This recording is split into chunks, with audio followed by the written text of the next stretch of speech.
En la ciudad eterna, don las campanas de San Pedro marcan el pulso de cada día, y el mármol antiguo cuenta historias de siglos, nació Emanuela Orlandi. Era el 14 de enero de 1968, un invierno frío en Roma, y la familia Orlandi vivía en un lugar que pocos podían imaginar, dentro de los muros del Vaticano. Su padre, Ercole Orlandi, trabajaba en la prefectura de la Casa Pontificia, un cargo que le permitía a su familia residir en uno de los apartamentos reservados para empleados cercanos al Papa. Aquella condición otorgaba a los Orlandi un privilegio y, al mismo tiempo, una vida marcada por reglas, tradiciones y una sensación de seguridad casi absoluta. Emanuela era la cuarta de 5 hermanos. Tenía un carácter tímido pero risueño, y una sensibilidad que se reflejaba en su pasión por la música.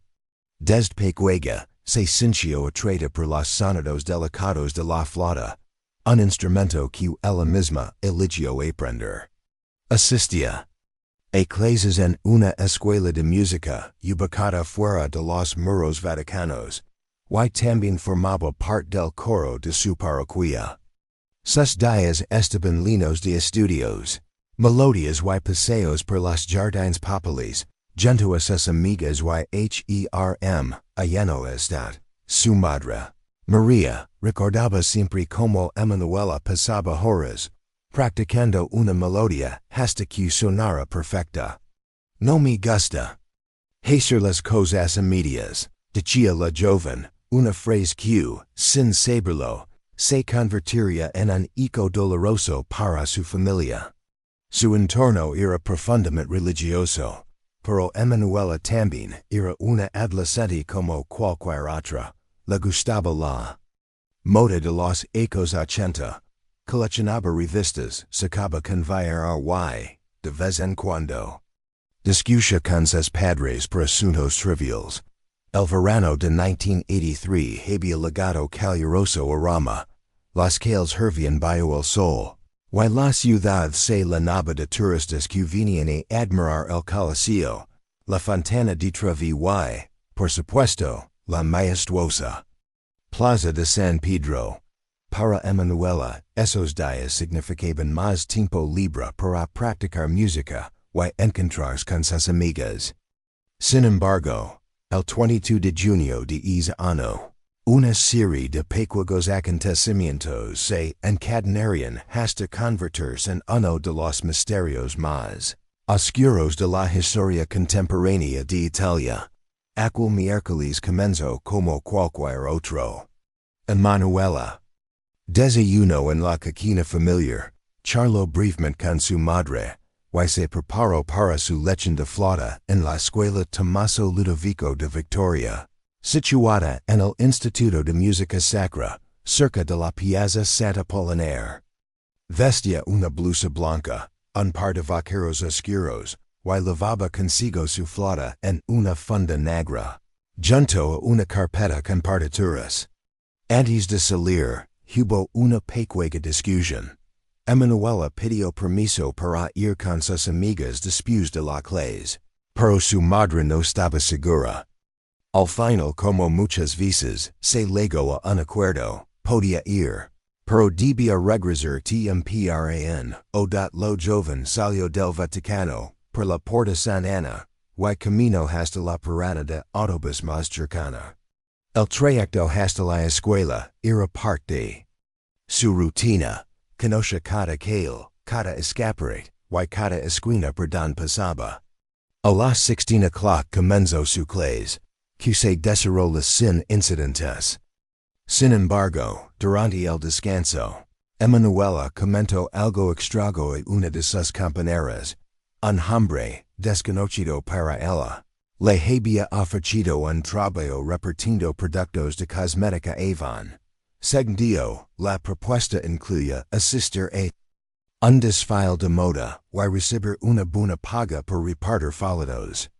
La amiga no le dio demasiada importancia, pero recordaría aquellas palabras con inquietud en los días posteriores. Terminada la clase, Al Rededor de los 1845. Emanuela salió a la calle. No volvió a casa inmediatamente. Fue vista por última vez en las inmediaciones de Corso Rinascimento, cerca de la Piazza Navona, hablando con otra amiga y comentando nuevamente la oferta del hombre. Esta vez acadio en detalle más. El desconocido le esperaba para concretar el trabajo. Aquello encendió una ligera alarma en la amiga, pero Emanuela parecía tranquila. Mientras tanto, en el apartamento de los Orlandi dentro del Vaticano, la tarde transcurría con normalidad. Su madre empezaba a inquietarse al ver que la hora se acercaba a las 20 o'clock, y Emanuela no aparecía. La punctualidad siempre había sido una de las virtudes de su hija, y es retraso no encajaba con su carácter. Intentó llamarla casa de una amiga, pero nadie sabía nada. Poco después, los hermanos comenzaron a recorrer las calles cercanas a la escuela y las paradas de autobús habituales, preguntando a transeúntes si la habían visto. A las 23 o'clock, con la angustia creciendo, la familia dio aviso a la gendarmería Vaticana. Sin embargo, las primeras horas fueron confusas. La policía italiana y la del Vaticano no tenían claro quién debía asumir la investigación. El hecho de que Emanuela fue ciudadana vaticana, aunque desaparecida en territorio italiano, creaba un dilema jurisdiccional que retrasaría las acciones iniciales. Aquella noche, Roma seguía su ritmo. Las terrazas líneas, las luces reflejando. En el Tiber, los músicos caballeros animando a los turistas. Nadie podía imaginar que, en medio de esa normalidad, una adolescente había desaparecido sin dar rastro, iniciando hacia un caso que, décadas después, seguiría rodeado de secretos, teorías conspirativas y dolor familiar. Emanuela no regresó a casa esa noche. Y para la familia Orlandi, el tiempo comenzó a dividirse en dos, antes y después del 22 de junio de 1983. La mañana del 23 de junio de 1983 amaneció extrañamente silenciosa en el apartamento de los Orlandi. María, la madre de Emanuela, había pasado la noche en vela, mirando cada pocos minutos hacia la puerta, como si en cualquier momento su hija fuera a entrar con una sonrisa nerviosa y una excusa ligera. Pero la puerta nunca se abrió. Su padre, Ercole, había intentado tranquilizarla diciendo que quizá Emanuela se había quedado a dormir en casa de una amiga y que en pocas horas aparecería. Sin embargo, en el fondo, ambos sentían que algo no encajaba, dado al amanecer. La noticia ya había llegado a varios familiares y vecinos. En una comunidad tan pequeña como la del Vaticano, todo se sabía rápidamente. El hermano mayor Pietro decidió actuar por su cuenta. Recorrió las calles que Emanuela solía transitar. Habló con conductores de autobús, con porteros de edificios y con comerciantes, pero nadie parecía haberla visto después de las 19 o'clock del día anterior. Cada testimonio era vago, impreciso o contradictorio. Ese mismo día, la familia denunció oficialmente la desaparición tanto a la gendarmería vaticana como a la policía italiana. La burocracia fue un obstáculo inesperado, al tratarse de una ciudadana vaticana desaparecida en territorio italiano. Las autoridades discutían sobre la competencia legal del caso. Ese debate, que parecía puramente administrativo, costó horas valiosas de búsqueda. Horas en las que, quizá, Emanuela todavía podría haber sido localizada. En paralelo, un par de compañeros de clase de la joven aportaron un dato inquietante. La tarde anterior, Emanuela les había comentado que un hombre le ofreció un trabajo, Promocionando productos cosméticos de la marca Avon, Segnellas. El desconocido parece amable, rondava los 30 o 35 ecos. Vestia elegantemente y hablaba con un acento que no pudieron identificar. Les dio que necesitaba chicas jóvenes para repartir folletos durante un evento y que la paga seria generosa. A una de las amigas, aquello le sonó extraño. Pero Emanuela parece más intrigada que preocupada, dada la policía comenzó a reconstruir sus últimos movimientos. Un testigo afirmó haberla visto en la parada de autobús frente al Senado italiano. A pocos metros de la Piazza Navona, alrededor de las 19:30. Estaba conversando con una joven de cabello rizado, probablemente una compañera de clase. Esa habría sido la última vez que alguien la vio con certeza. Después, las pistas se volvían difuas hasta la noticia de la desaparición se difundió rápidamente en los medios italianos. Los periódicos de la tarde levaban titulares como misteriosa, desaparición de joven Vaticana, huella de empleado pontificio en paradero desconocido. Para una nación acostumbrada a intrigas políticas, secuestros y casos de corrupción, la desaparición de una adolescente dentro de la órbita del Vaticano despertaba un interés inusual. El 24 de junio, la familia recibió una llamada anónima. Una voz masculina, calmada y sin acento aparente, dio haber visto a Emanuela cerca de Campo de Fiori, en compañía de un joven llamado Pierluigi. El desconocido aseguró que ambos parecían tranquilos, conversando y riendo. Describió a Pierluigi como un chico de unos 20 años, cabello oscuro y gafas de sol. La llamada fue breve y dio más preguntas que respuestas. Horas más tarde, otro hombre se comunicó con la familia. Dio limarse Mario, y afirmó que había hablado con una joven que se identificó como Emanuela. Según su relato, ella le contó que había escapado de casa para trabajar como promotora de cosméticos, y que regresaría en unos días. Sin embargo, la familia no creyó en esa versión. Conocen a Emanuela y la idea de que era sin avisarles resultaba completamente inverosímil. A medida que los testimonios se acumulaban, también lo hacían las contradicciones.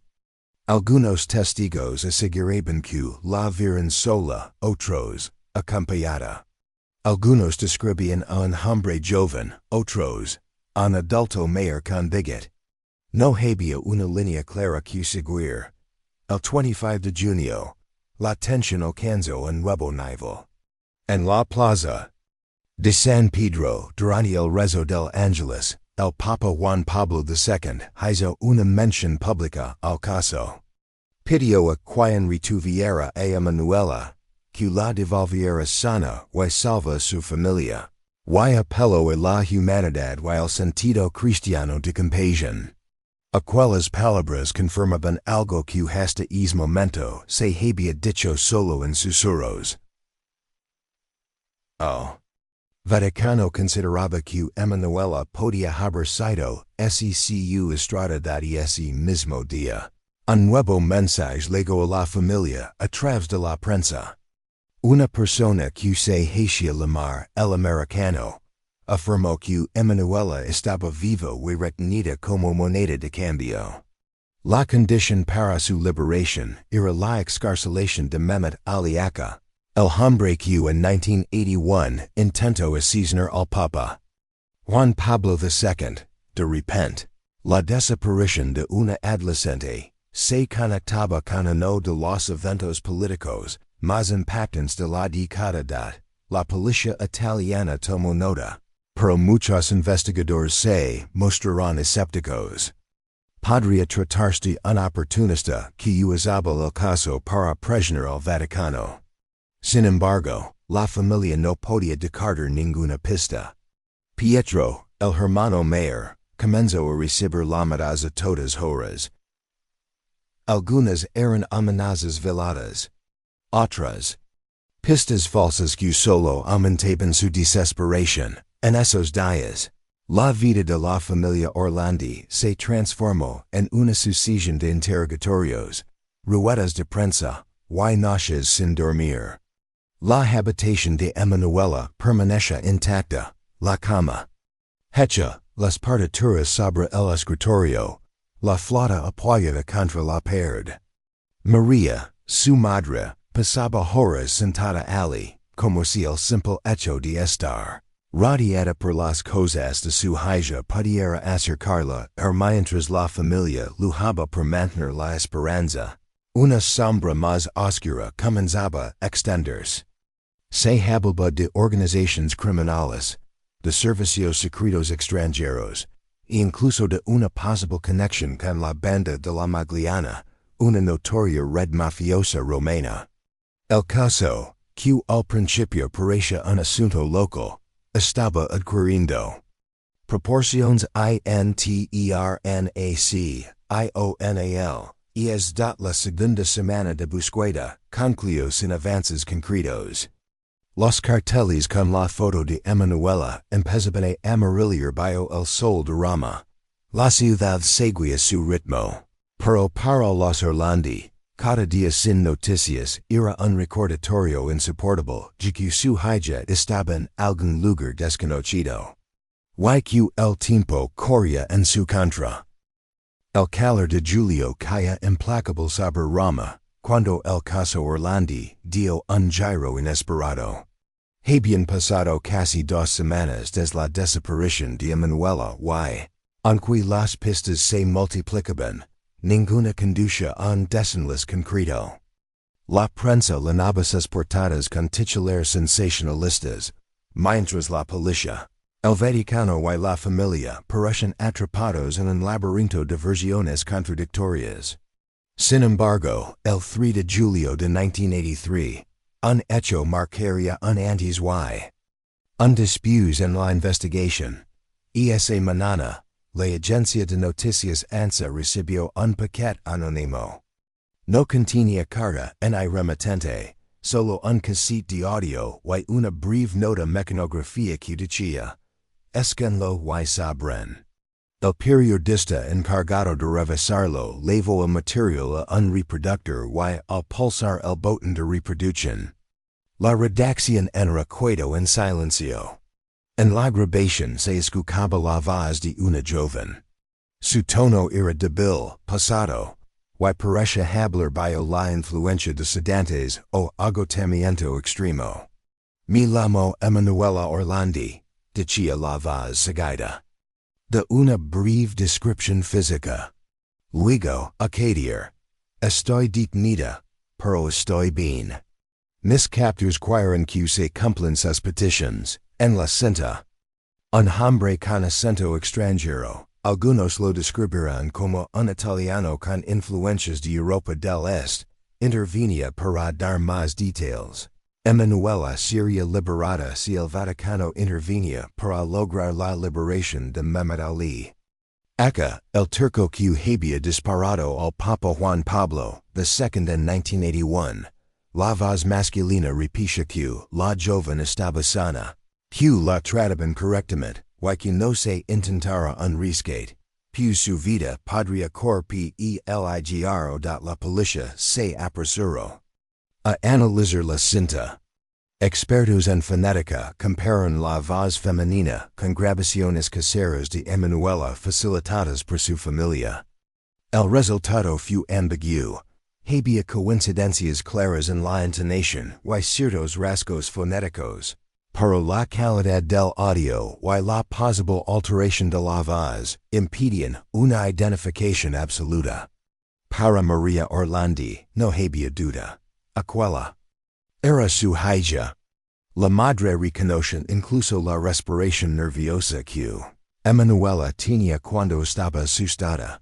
El hallazgo del caso provocó una tormenta mediática. Por primera vez, parece existir una prueba directa de que la joven estaba viva.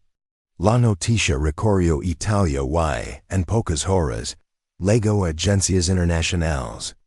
El caso, que ya había despertado curiosidad, se convirtió en un tema de interés mundial.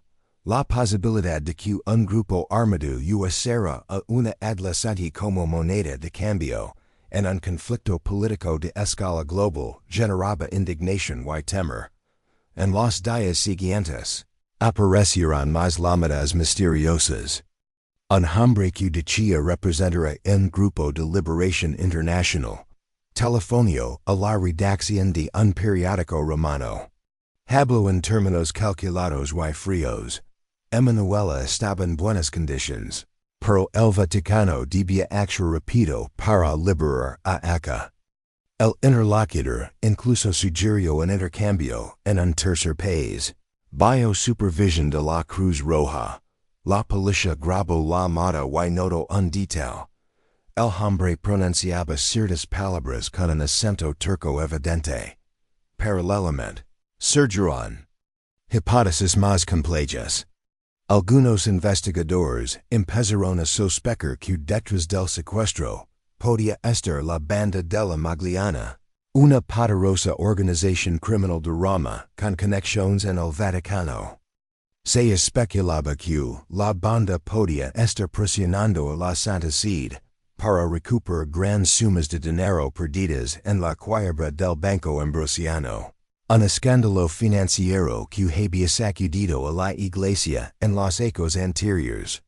Si eso era cierto, Emanuela podría ser una pieza en un juego mucho más peligroso de lo que la familia imaginaba, pero las pistas eran frágiles y a menudo se contradicen. Mientras algunos testigos afirmaban haber visto a Emanuela en compañía de extranjeros, otros aseguraban que la joven estaba retenida en un lugar cercano a Roma. Uno de los informes más inquietantes llegó de un hombre que dio haber visto a una chica parecida a Emanuela en un apartamento de la periferia, custodiada por dos hombres armados. La policía investigó, pero no encontró pruebas concluyentes.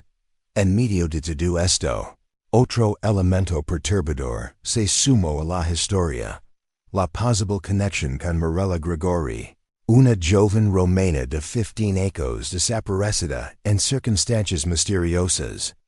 El 7 de mayo de 1983, apenas 6 semanas antes que Emanuela, Mirella vivía a pocos kilómetros del Vaticano y, según sus amigas, también había recibido una llamada de un hombre desconocido antes de desaparecer. La similitud de los casos levantó sospechas de que ambos podrían estar relacionados. Para las Orlandi, la espera se volvió insoportable. Cada llamada del teléfono podía ser la noticia que cambiaría todo, o una nueva falsa pista que les destrozara el corazón. Pietro, el hermano mayor, se convirtió en un investigador improvisado. Revisaba testimonios, seguía rumores, hablaba con periodistas y hasta con figuras del mundo criminal en busca de información. El Vaticano, por su parte, se mantenía oficialmente prudente, pero en privado presionaba por abrir canales de negociación, discretos de la ciudad de Roma. Mientras tanto, se llenó de carteles con la imagen de Emanuela, una adolescente de cabello oscuro, sonrisa tímida y mirada vivaz. Bajo la foto, las palabras, ayúdate a trovarla, ayúdanos a encontrarla, se repiten en muros, posts y escaparates. Sin embargo, el tiempo pasaba y el misterio se hacía más denso. A mediados de julio, los investigadores recibieron un dato que parecía sólido. Un confidente de la policía afirmó que Emanuela estaba retenida en un lugar fuera de Italia, posiblemente en la costa del Mediterráneo Oriental. Si aquello era cierto, el secuestro había cruzado fronteras, lo que complicaba en más cualquier intento de rescate. Sin embargo, la falta de pruebas directas de la pista en suspenso, para la familia. La cinta de audio seguía siendo la única prueba tangible de que Emanuela podría seguir viva. María la escuchaba una y otra vez, memorizando cada inflexión de la voz, como si en esas palabras pudiera encontrar una clave oculta que indicara donde estaba su hija. Lo que no podía saber era que, con el paso de los meses, esa grabación sería también un arma de manipulación en manos de quienes manejaban el caso desde las sombras. En las noches sofocantes de aquel verano romano, los Orlandi vivían entre la esperanza y el terror. Esperanza de que las voces anónimas dijeran la verdad. Terror de que todo fuera una cruel mentira, y que Emanuela ya no estuviera entre los vivos. El eco de aquella cinta, mi llamo Emanuela Orlandi, se convirtió en una herida abierta que en hoy, décadas después, sigue sin cerrar. El verano de 1983 avanzaba y, con él, la desesperación de la familia Orlandi. El eco de la voz en la cinta seguía retumbando en la memoria de todos, pero ninguna de las pistas derivadas de aquel mensaje había producido un avance concreto. Cada día traía consigo nuevos rumores y supuestas revelaciones, pero también nuevas frustraciones. Y mientras la atención mediática crecía, otros actores comenzaban a moverse en la penumbra. A mediados de julio, los investigadores recibieron un informe confidencial que hablaba de una posible conexión con la banda de la Magliana, el grupo criminal más poderoso de Roma en aquella época.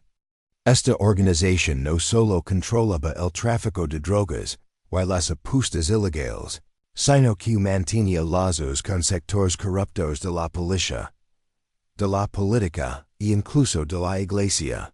Varios de sus miembros eran conocidos por frecuentar círculos cercanos al Vaticano, especialmente a través de negocios financieros turbios. Uno de los nombres que surgió en las conversaciones fue el de Enrico de Pettis, apodado Renatino, un capo de la Magliana que, según algunos confidentes, había prestado un servicio al Vaticano en un asunto delicado. Nadie especificaba de que se trataba, pero la insinuación era clara. Ciertos intereses de la Santa Sede podían haberse entrelazado con los de la mafia, y Emanuela, de algún modo, habría quedado atrapada en medio de el escándalo del Banco Ambrosiano, seguía fresco en la memoria pública. Aquel colapso financiero, que había implicado cientos de millones de dólares desaparecidos, había dejado un rastro de muertes sospechosas, incluida la del banquero Roberto Calvi, jalado colgado bajo un puente en Londres en 1982. Entre los rumores, se decía que parte del dinero perdido pertenecía al Instituto para las Obras de Religión, el Banco del Vaticano, y que la banda de la Magliana había participado en operaciones para blanquear esos fondos. Algunos periodistas empezaron a especular, podría ser que el secuestro de Emanuela fuera un medio para presionar al Vaticano y recuperar dinero. Mientras las hipótesis crecían, la familia Orlandi seguía recibiendo llamadas anónimas. Algunas eran insultantes crueles. Otras parecían tener información genuina, pero siempre quedaban a medio camino, como si los interlocutores quisieran probar hasta dónde llegaba la desesperación de los padres y hermanos. Pietro, el hermano mayor, empezó a participar activamente en las búsquedas callejeras, hablando con delincuentes de bajo nivel y con confidentes de la policía. Esa decisión lo llevó a un mundo oscuro que jamás había imaginado, bares frecuentados por mafiosos, callejones donde se intercambiaban sobres con información, y promesas que siempre tenían un precio. No de esos contactos le habló de una chica que coincidía con la descripción de Emanuela, Decía haberla visto en un coche negro, con las ventanas tintadas, estacionado brevemente en las afueras de Roma. La joven, segnal, parecía drogada o muy cansada. La policía investigó, pero como en tantas otras ocasiones, la pista se evaporó. En paralelo, aparecieron testimonios que situaban a Emanuela en la costa adriática, e incluso en el extranjero. Sin embargo, nada podía confirmarse. En agosto, un nuevo mensaje sacudió el caso. Luego a través de una llamada telefónica a la familia, el interlocutor dio representar al grupo Turkish Grey Wolves, Lobos Grises, la organización nacionalista a la que Mehmet Ali Aka había pertenecido. La voz aseguró que tenían Emanuela y que la liberarían si Italia ponía en libertad al atacante del Papa, además, exigían una declaración pública del Vaticano, reconociendo que el caso estaba vinculado a la liberación de Aka. Aquella llamada, grabada por la policía, fue analizada sin que se lograra identificar a su autor.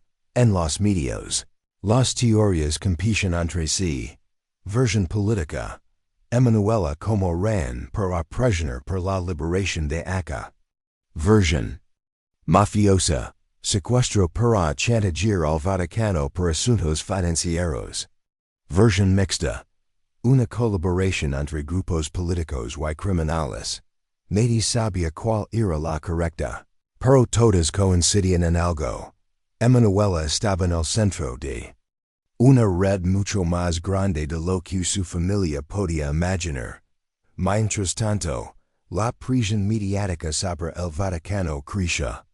Algunos periodistas empezaron a cuestionar públicamente el silencio de la Santa Sede. Porque si se trataba de la hija de un empleado cercano al Papa, ¿no se estaba haciendo más? Las ruedas de prensa del portavoz Vaticano se llenaban de que le legalidad. Preguntas incómodas, y las respuestas eran siempre cautas, ambiguas. Estamos haciendo todo lo posible. Se repite como un mantra, pero sin aportar details.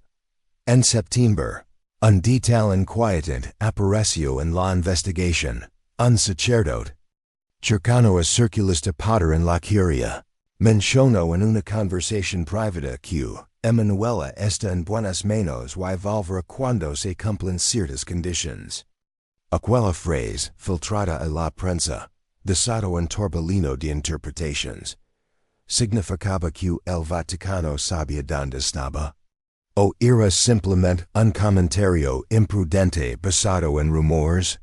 La familia Orlandi vivía en un estado de tensión permanente. María, la madre, apenas dormía. Pasaba las noches sentada junto al teléfono, rezando para que sonara y trajera buenas noticias.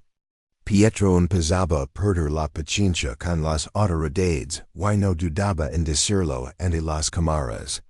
Su relación con ciertos periodistas le permitió mantener el caso en las portadas, pero también lo expuso a manipulaciones y amenazas.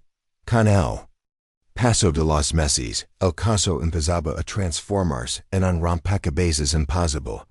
Piezas que parecían encajar por un momento, y luego se descartaban. Declaraciones que se contradicen. Testigos que desaparecían o se retractaban. Y en medio de todo, el silencio absoluto sobre el paradero de Emanuela. Para el otoño de 1983, el caso ya no era solo una tragedia familiar. Se había convertido en un símbolo de los secretos más oscuros de Roma. La colisión entre la fe y el poder, entre la mafia y la política, entre la verdad y el silencio. El invierno de 1983 llegó, pero no trajo consuelo. Para la familia Orlandi, el tiempo se había vuelto un enemigo. Cada día que pasaba sin noticias concretas sobre Emanuela significaba que las posibilidades de encontrarla con vida disminuían.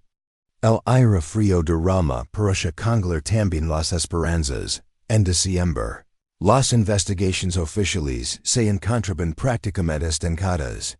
Las líneas telefónicas que habían sido el canal principal de comunicación con los supuestos secuestradores estaban en silencio. Las autoridades italianas y vaticanas, presionadas por la prensa, insistían en que el caso seguía abierto, pero en los pasillos de la policía se hablaba de que no había nada nuevo que investigar. A nivel mediático, sin embargo, el interior se mantenía gracias a Pietro Orlandi, que se había convertido en la voz más visible y combativa de la familia. A comienzos de 1984, surgió una noticia que revivió la controversia. Un antiguo miembro de la banda de la Magliana filtró a un periodista que el grupo criminal había retenido a Emanuela por encargo de gente importante del Vaticano. Según esta versión, el objetivo no era solo económico, sino también político, prisioner para que se cubrieran ciertos agujeros financieros relacionados con el Banco Ambrosiano, y para enviar un mensaje claro a ciertos sectores de la curia. El informante no aportó pruebas, pero su relato encajaba demasiado bien con algunos indicios que ya circulaban. El Vaticano reaccionó con frialdad. Portavoces oficiales calificaron la acusación de especulación infundada, y pidieron respeto por el dolor de la familia. Pero el silencio sobre los detalles del caso seguía alimentando la sospecha. Algunos periodistas empezaron a hacer preguntas más directas. ¿Por qué no se había ofrecido una recompensa oficial por información fiable? ¿Por qué la Santa Sede parece delegar casi toda la investigación en las autoridades italianas, pese a que la desaparición había ocurrido a escasos metros de sus muros? En la primavera de 1984, una nueva pista apareció desde Estambul. Un hombre que se identificó como intermediario de los lobos grises afirmó que Emanuela estaba viva y retenida en Turquía. Aseguraba tener fotos recientes y pedía un pago para entregarlas. La policía italiana, en coordinación con Interpol, intentó organizar una operación encubierta, pero el contacto desapareció tan repentinamente como había surgido. Posteriormente, se supo que la llamada había salido desde un teléfono público en Roma, lo que dejaba claro que la historia de Turquía probablemente era una farsa. Para entonces, la figura de Pietro comenzaba a dividir opiniones. Algunos lo admiraban por su persistencia. Otros lo acusaban de buscar protagonismo mediático. Él, sin embargo, insistía en que su única motivación era encontrar a su hermana.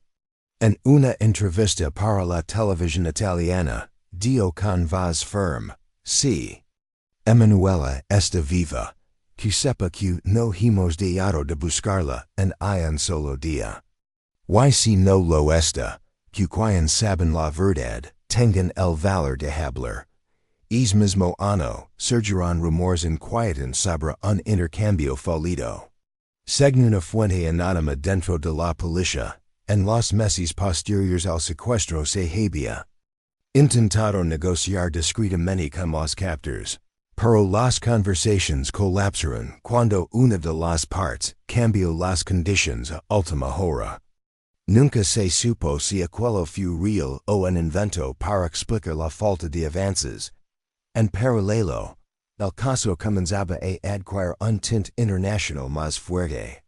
Periódicos como The Times, Le Monde y The New York Times publicaron artículos sobre la desaparición de Emanuela, subrayando las posibles conexiones con el atentado contra Juan Pablo II y los escándalos financieros del Vaticano.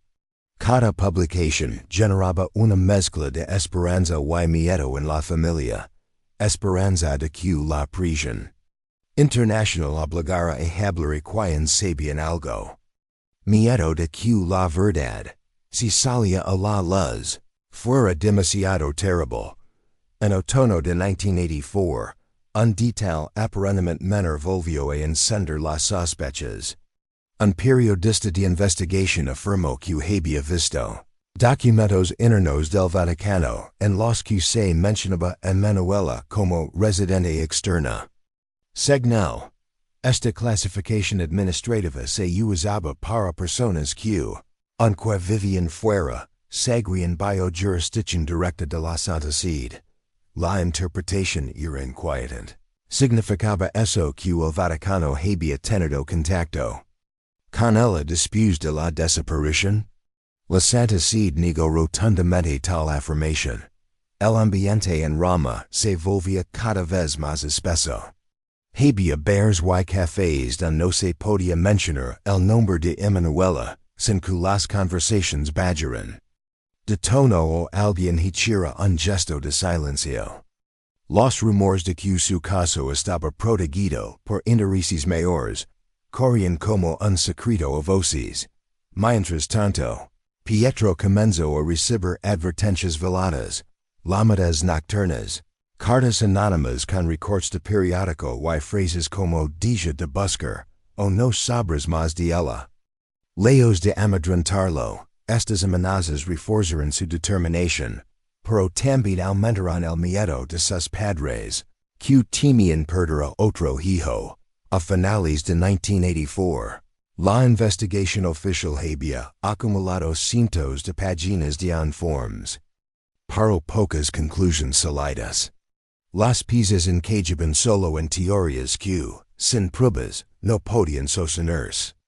La versión más repetida entre los investigadores más escépticos era que Emanuela había sido usada como ficha de negociación y que, al no cumplir los objetivos, había sido eliminada. Sin embargo, ningún testimonio directo confirmaba. Esa hipótesis, la familia, aferrada a cualquier resquicio de esperanza, se negó a aceptar esa posibilidad. María Orlandi continuaba encendiendo una vela cada noche junto a la ventana, para que Emanuela encuentre el camino de regreso. Pietro, por su parte, ya no confiaba en que la solución viniera de las autoridades. Empezaba a entender que, si había respuestas, tendría que buscarlas él mismo, incluso si eso lo llevaba a enfrentarse los poderes más oscuros de Roma. Lo que nadie imaginaba era que, en los ecos siguientes, el nombre de Emanuela Orlandi se entrelazaría cada vez más con las luchas internas del Vaticano, las operaciones secretas de la mafia y los fantasmas políticos de la Guerra Fría. La historia apenas estaba comenzando. El año 1985 llegó con un aire más frío y gris sobre Roma, como si el tiempo mismo conspirara para mantener oculto el destino de Emanuela Orlandi. Para la familia, cada día sin noticias concretas era un golpe al corazón. Pietro, que ya se había convertido en un investigador informal del caso, había aprendido a navegar por las sombras de la ciudad. Conocía nombres, lugares y rumores que muchos preferían ignorar, pero que podrían ser la clave para descubrir la verdad. Izano, los periódicos comenzaron a especular sobre un posible vínculo entre la desaparición de Emanuela y la banda de la Magliana, una organización que ya había demostrado tener influencia en los negocios ilegales de Roma, en la política local e incluso en ciertos sectores de la iglesia. Entre los miembros más conocidos de la banda estaba Enrico de Pettis, conocido como Renatino, cuyo nombre pronto se asociaría a los misterios, que radiaban la desaparición de la joven, según ciertos informes filtrados por confidencia de la policía. De Pettis habría intervenido para custodiar a Emanuela bajo instrucciones de personas cercanas a la Santa Sede. La motivación exacta seguía siendo objeto de debate. Algunos afirmaban que se trataba de un chantaje relacionado con el banco. Ambrosiano, cuyos escándalos financieros habían salpicado a altos funcionarios vaticanos. Otros, más cínicos, sostenían que era un experimento de poder, mantener a la joven como moneda de cambio, para presionar decisiones internas. Mientras tanto, Pietro no dejaba que la presión mediática decayese.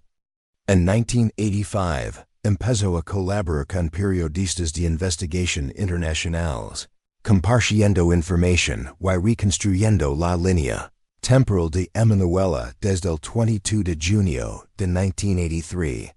Cada detalle, por mínimo que fuera, parece adquirir un peso significativo en la narrativa general. La ruta de la joven desde la escuela de música, los testigos de campo de fiori, las llamadas anónimas y sobre todo la cinta de audio que confirmaba que Emanuela había estado viva semanas después de su desaparición. Sin embargo, el Vaticano mantenía su discreción habitual.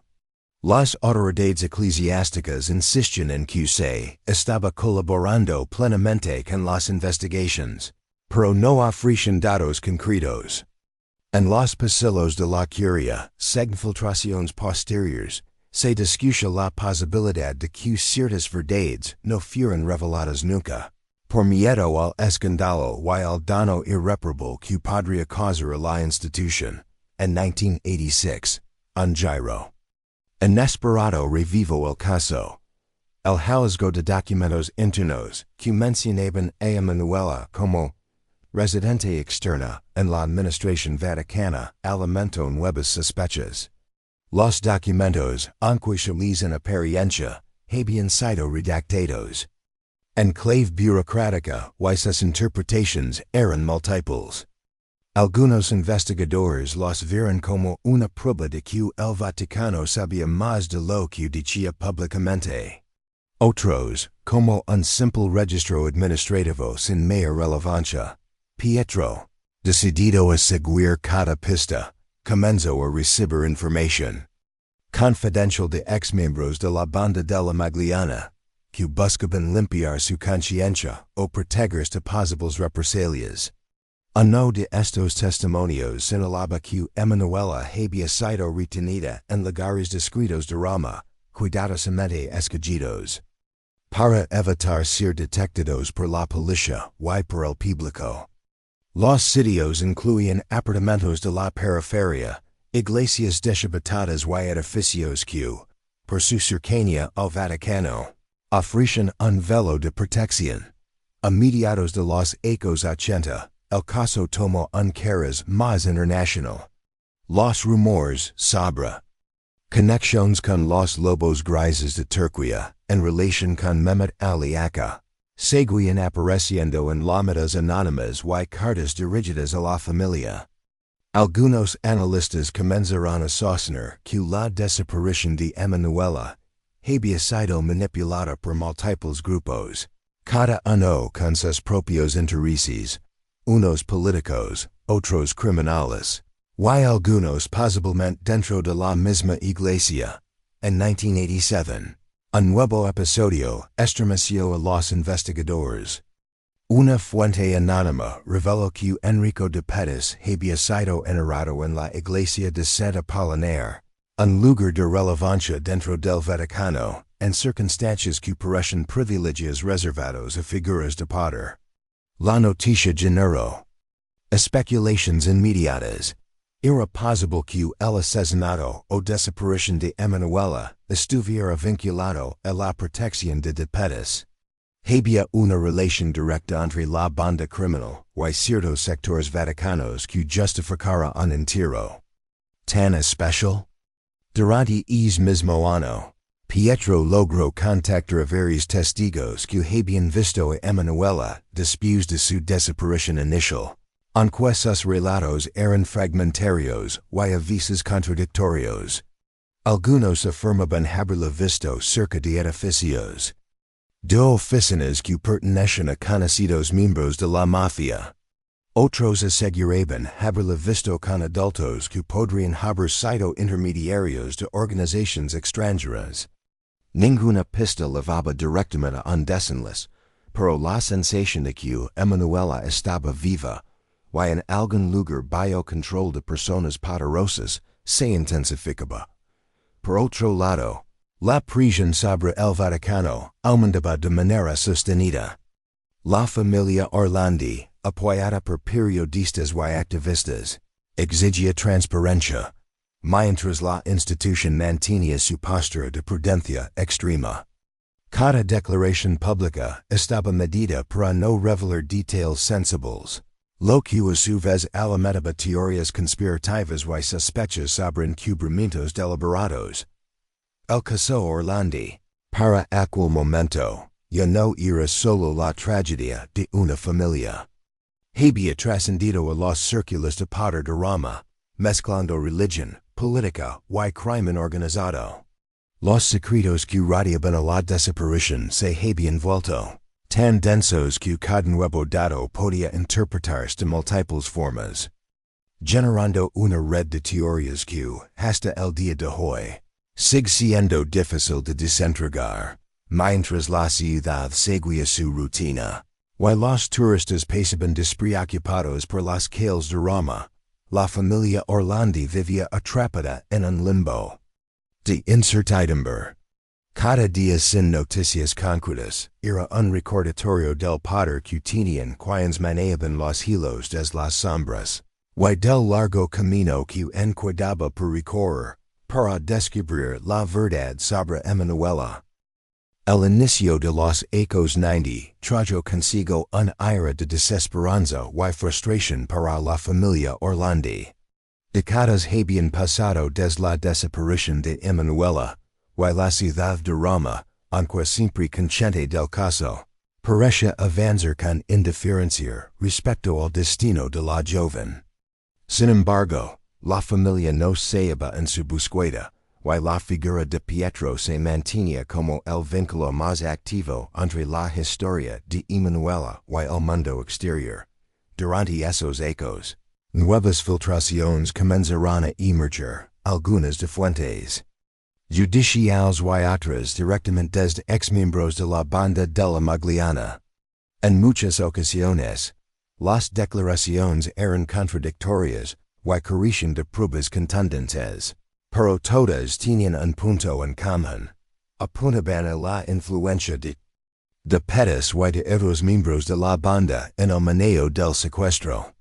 Según algunas versiones, la banda había actuado como intermediaria, garantizando la custodia de Emanuela, a cambio de favores financieros y políticos que involucraban directamente al Vaticano.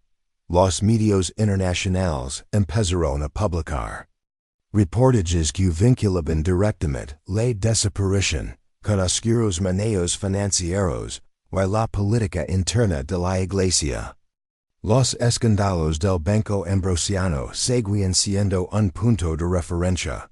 Los periodistas speculaban que Emanuela, en algún momento, podría haber sido utilizada como instrumento de presión para garantizar la discreción de quienes estaban involucrados en los tratos financieros irregulares.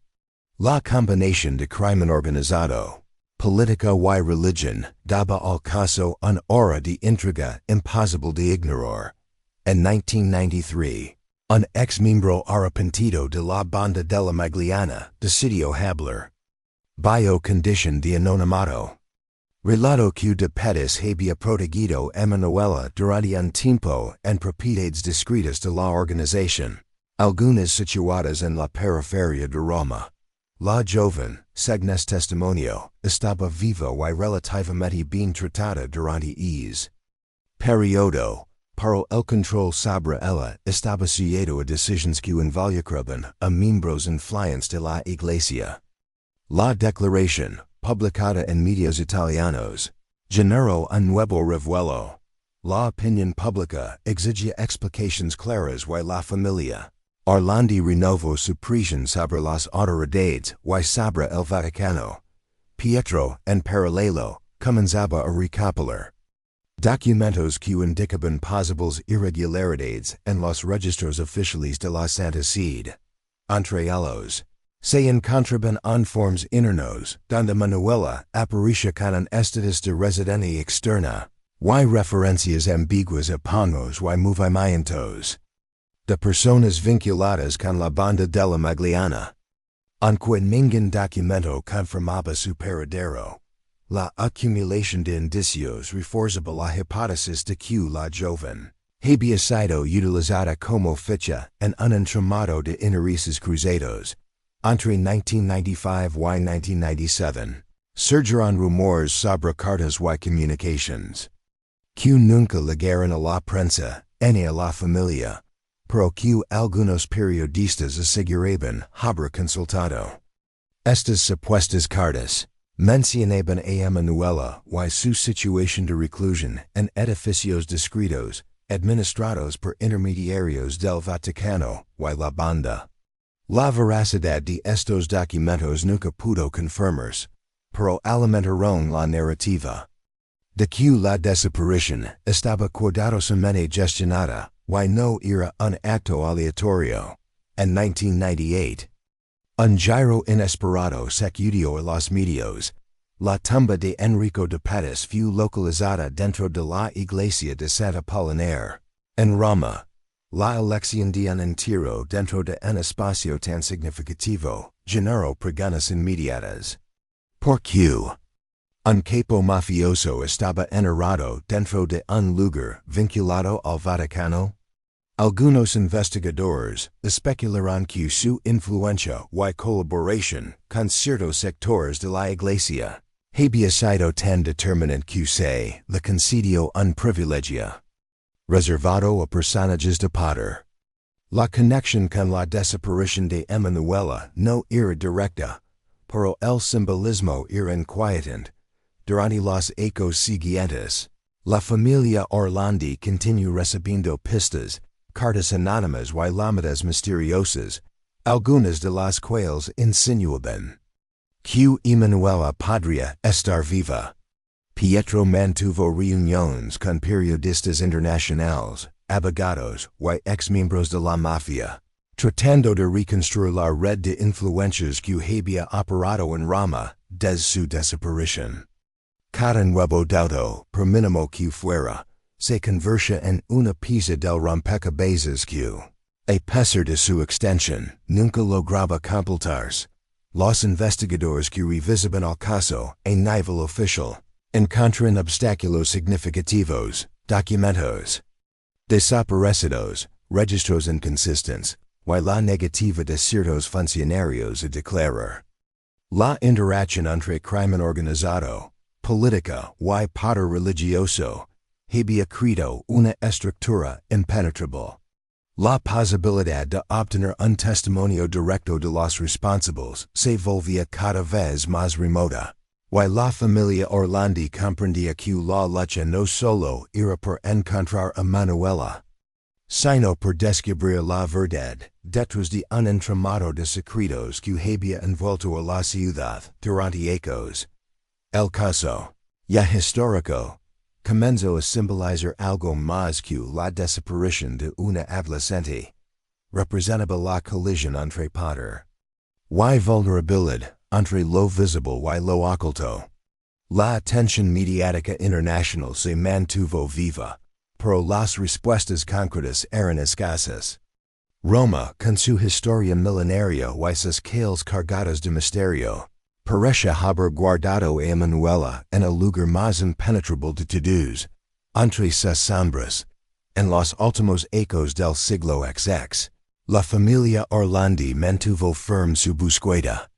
Cada aniversario de la desaparición era recordado públicamente, manteniendo el caso vigente y evitando que se diluyera en la memoria colectiva. Pietro, incansable, recopilaba testimonios, documentos y rumores, mientras trataba de proteger a su madre del dolor constante que la pérdida y el silencio prolongado habían generado. Los ecos de sombras y filtraciones consolidaron una certeza. Detrás de la desaparición de Emanuela había intereses que trascendían la esfera familiar y criminal. Lo que comenzó como un secuestro de una joven inocente se había transformado en un laberinto de secretos que involucraba crimen organizado, poder eclesiástico y movimientos internacionales, un laberinto que la familia Orlandi estaba decidida a recorrer hasta el final, sin importar cuán peligroso fuera. El inicio del nuevo milenio no trajo consigo la resolución del misterio que envolvía a Emanuela Orlandi, pero sí abrió nuevas ventanas de información que permitirán a la familia y a los investigadores empezar a reconstruir la intrincada red que había quedado oculta durante casi 2 décadas. Roma seguía siendo la misma ciudad majestuosa, pero bajo su superficie bullion secretos que muchos preferían mantener enterrados.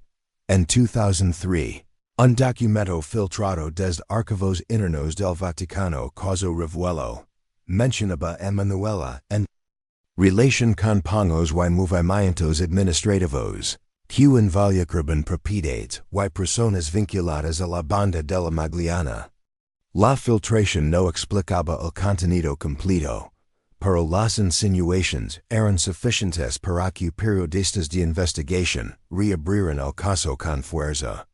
Pietro, por entonces un hombre maduro, retomó el contacto con periodistas internacionales y abogados especializados en derecho canónico y criminal, para intentar interpretar los documentos la tensión mediática se renovó, y con ella la presión sobre la Santa Sede. Los periódicos italianos publicaban artículos con títulos alarmantes. Emanuela Orlandi, la verdad que el Vaticano oculta. Secuestro, mafia y poder eclesiástico. Aunque algunos miembros del clero calificaban estas publicaciones de sensacionalistas, la familia Orlandi sintió que, por primera vez en ecos, la posibilidad de obtener respuestas concretas estaba más cerca. Entre 2005 y 2007, surgieron nuevos testimonios de ex-miembros de la banda de la Magliana y otros informantes anónimos. Uno de ellos relató que de Pettis, poco antes de su muerte en 1990, había declarado que había protegido a Emanuela durante un tiempo, asegurándose de que permaneciera bajo custodia especial hasta que ciertas negociaciones concluyeran. Según el testimonio, estas negociaciones involucraban a sectores internos del Vaticano y a figuras políticas de alto nivel, y su fracaso habría provocado el estancamiento del caso. El año 2008 marcó un hito. Una carta anónima legó a la redacción de un periódico romano, indicando que los restos de Emanuela podrían encontrarse en terrenos pertenecientes a edificios del Vaticano. La policía realizó inspecciones preliminares, pero no halló pruebas concluyentes. Sin embargo, el caso ganó visibilidad internacional, y los ojos del mundo se fijaron nuevamente en Roma, presionando por explicaciones y transparencia. En 2010, un giro inesperado revivó el debate sobre la relación entre la desaparición de Emanuela y Enrico de Pettis durante la restauración de la iglesia de Santa Apollinare, donde había sido enterrado. Los historiadores descubrieron que su tumba había sido decorada con privilegios que normalmente se reservaban a personajes de relevancia eclesiástica. La coincidencia con su supuesta participación en la custodia de Emanuela generó una tormenta de preguntas. ¿Había recibido protección por su colaboración directa con el Vaticano? ¿Podría esto significar que quienes conocen la verdad habían mantenido un pacto silencioso durante décadas? Entre 2012 y 2014, nuevas filtraciones indicaban que la desaparición de Emanuela podría haber estado vinculada a redes internacionales de poder. Algunos documentos señalaban conexiones con grupos financieros y políticos europeos, sugiriendo que la joven fue víctima de intereses que iban más allá de Italia. Los periodistas comenzaron a hablar de un entramado que involucraba tanto a mafiosos como a sectores del clero, e incluso a operadores políticos extranjeros, lo que reforzaba la percepción de que la desaparición no había sido un acto aislado. En 2015, el caso recibió un impulso judicial significativo.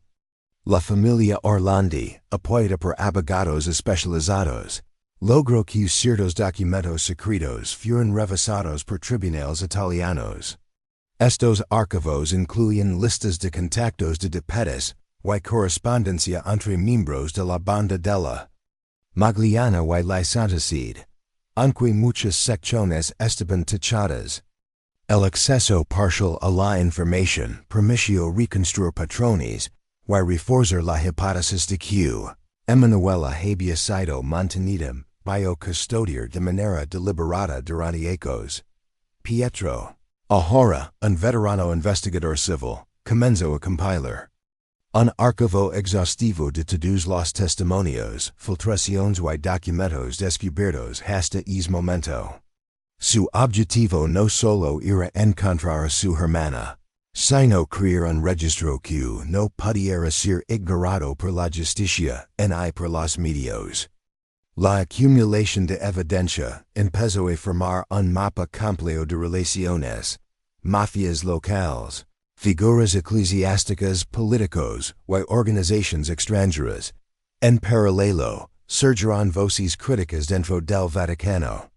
Algunos clérigos anónimos comenzaron a declarar que ciertos secretos habían sido guardados para proteger la reputación de la Iglesia, pero que esto había contribuido a prolongar el dolor de la familia Orlandi, y el enigma histórico que hoy afecta la imagen pública de la institución. La presión interna y externa empezó a empujar hacia la apertura parcial de archivos, aunque muchos permanecen inaccesibles. El caso Orlandi, para 2018, había adquirido un carácter emblemático.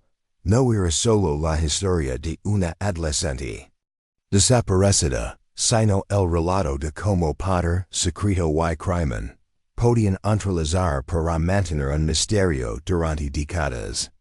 La familia Orlandi continuaba su lucha incansable, organizando campañas de concienciación, eventos conmemorativos y colaborando con investigadores internacionales para que la verdad no se perdiera en el tiempo, mientras Roma seguía su ritmo cotidiano con turistas admirando plazas y monumentos. La ciudad conservaba un lado oscuro donde los secretos más peligrosos permanecen bajo el manto del silencio. La historia de Emanuela seguía viva en la memoria colectiva y en los archivos de quienes buscaban justicia.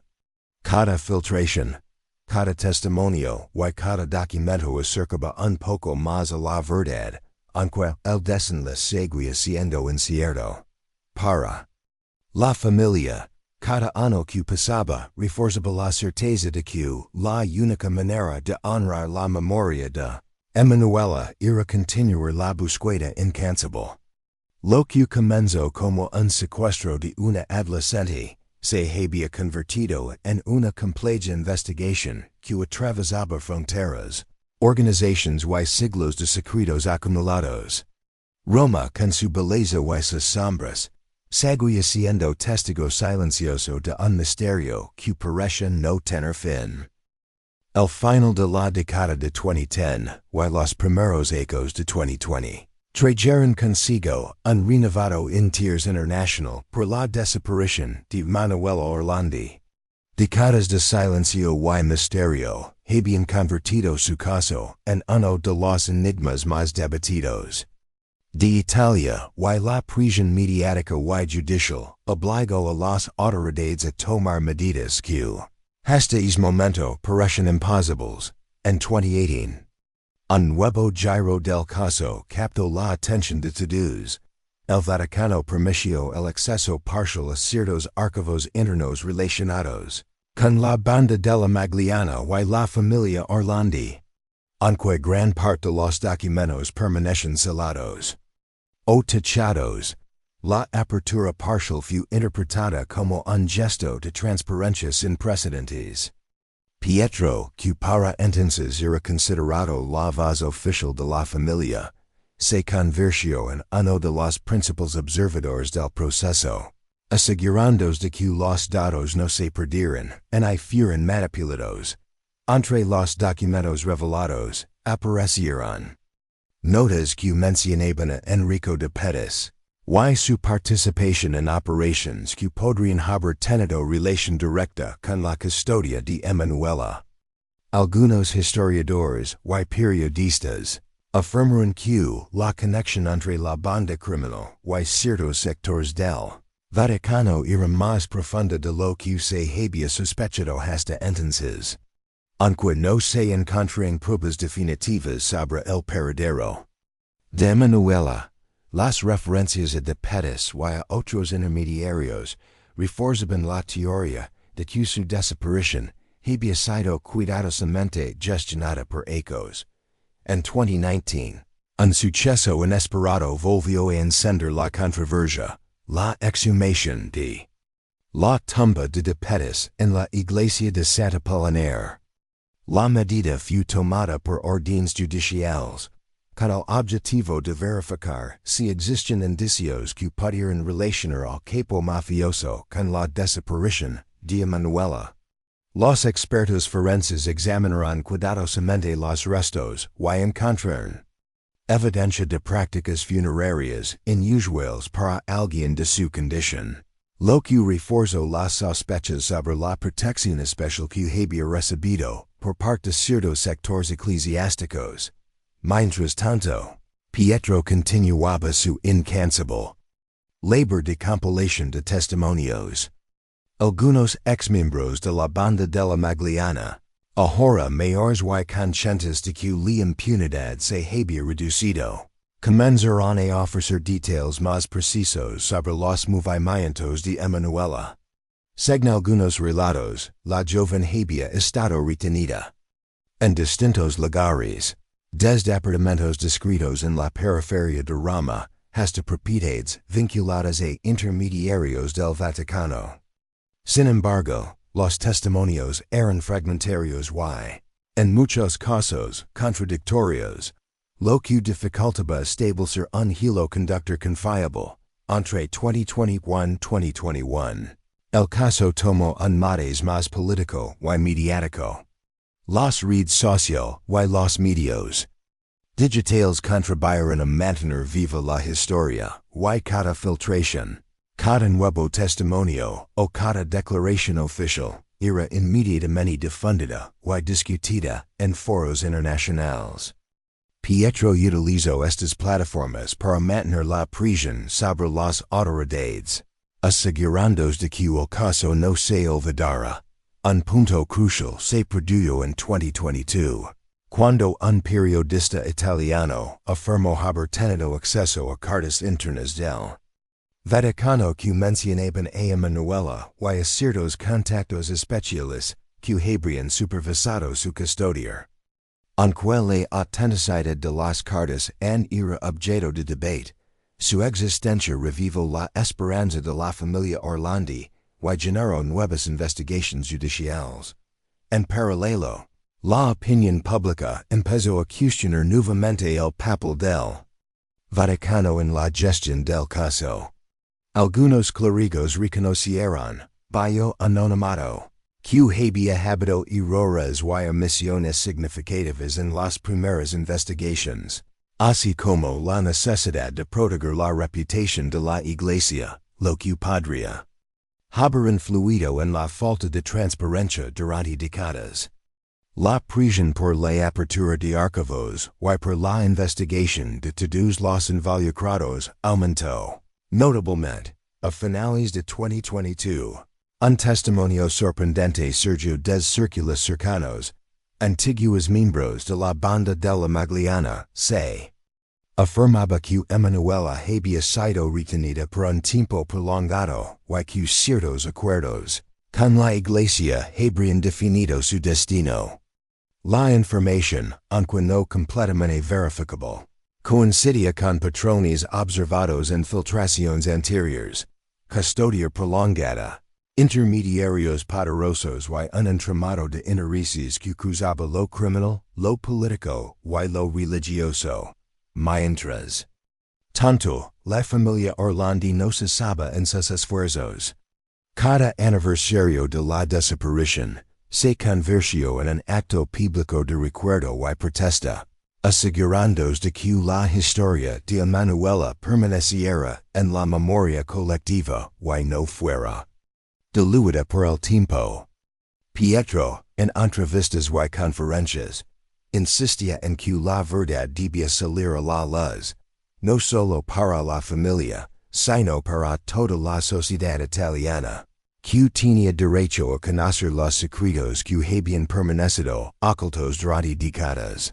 El caso para entonces había dejado de ser únicamente la tragedia de una adolescente, había convertido en un símbolo de la lucha contra la impunidad, el encubrimiento y los secretos institucionales.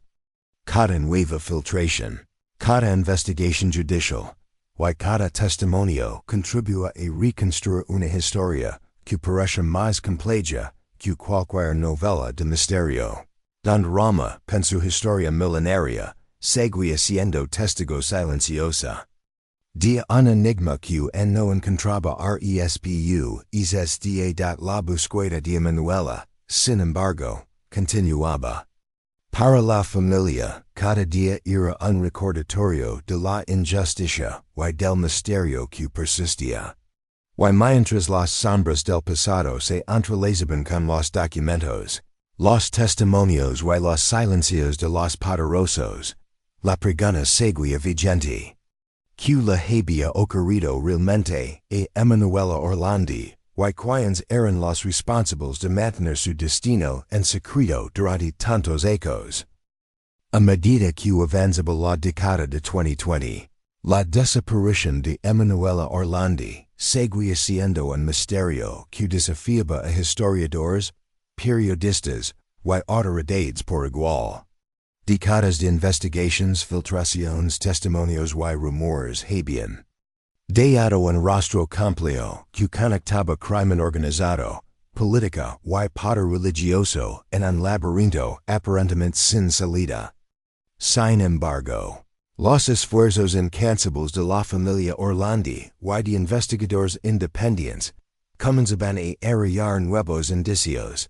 En 2023, un comité de historiadores y criminólogos italianos solicitó acceso a archivos vaticanos hasta entonces inéditos, incluyendo correspondencia interna, registros de la curia y documentos financieros que podrían ofrecer claves sobre la custodia y destino de Emanuela.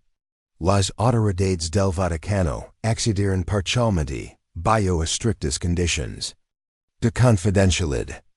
Entre los documentos revisados, se encontraron referencias a personas que habían tenido contacto directo con intermediarios de la banda de la Magliana, así como menciones ambiguas sobre responsabilidades especiales relacionadas con la joven. Simultáneamente, ex-miembros de la banda y testigos anónimos aportaron detalles inéditos, lugares específicos en Roma donde Emanuela había sido vista, la descripción de sus cuidadores y posibles rutas de movimiento. Cada fragmento de información, aunque parcial, permitió reconstruir un mapa que hasta entonces había permanecido incompleto. Pietro Orlandi, con ecos de experiencia en la investigación, compiló estos datos, comparando fechas, nombres y lugares para encontrar patrones coherentes. Uno de los descubrimientos más impactantes surgió al revisar la tumba de Enrico de Pettis en Santa Polinaire. Documentos inéditos confirmaban que su entierro había sido autorizado por figuras de alto rango del Vaticano, lo que indicaba un vínculo directo y prolongado con actividades de protección y custodia que, según la familia, podrían haber incluido a Emanuela. Aunque no se encontró evidencia definitiva de su paradero final. Esta conexión refuerza la teoría de que su desaparición había sido administrada por actores poderosos durante años. En paralelo, se examinarán cartas y comunicaciones entre miembros del Vaticano y contactos externos. Algunas cartas mencionaban la necesidad de mantener la discreción y de proteger reputaciones. Términos que la familia y los investigadores interpretaron como indicativos de decisiones que priorizaban la imagen institucional sobre la búsqueda de Emanuela.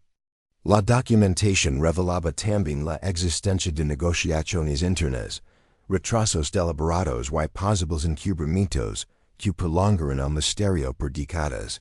En 2024, se realizaron nuevos análisis forenses y se verificaron testimonios de testigos que habían visto a la joven en distintos lugares de Roma, ecos después de su desaparición inicial.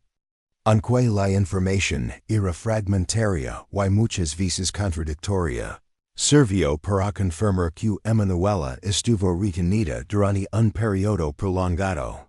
Posiblemente bajo vigilancia de intermediarios conectados con la banda criminal y con sectores influence del Vaticano. La familia Orlandi, a lo largo de todos estos ecos, no había perdido la esperanza.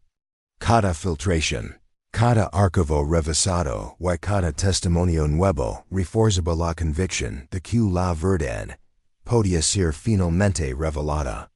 Pietro continuó su trabajo de recopilación, coordinación con periodistas, historiadores y expertos legales, asegurándose de que cada hallazgo fuera documentado y compartido de manera responsable. Finalmente, después de décadas de incertidumbre, las investigaciones abiertas permitieron confirmar algunos hechos.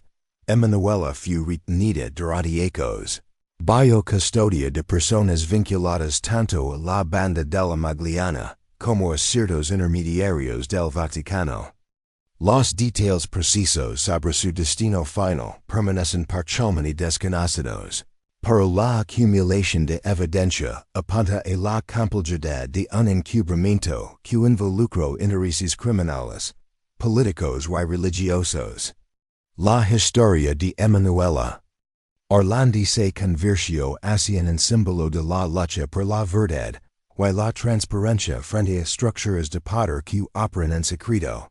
Roma, con sus calles milenarias y monumentos que guardan siglos de historia, sigue siendo testigo de un misterio que cautiva al mundo entero. La familia Orlandi, a pesar del dolor y la incertidumbre, continúa siendo un faro de perseverancia y búsqueda incansable de justicia. Gracias por acompañarnos. Hasta final de esta historia sobre Emanuela Orlandi y los secretos que han marcado a Roma durante décadas. Si te ha gustado este video, suscríbete al canal y activa la campanita para no perderte más historias impactantes como esta. Dale like si te conmovió o te pareció interesante. Comparte con tus amigos y familiares que disfruten de misterios y casos reales. Tu apoyo nos ayuda a seguir creando contenido de calidad y a mantener viva la memoria de Emanuela. Muchas gracias por verlo hasta el final y por ser parte de nuestra comunidad.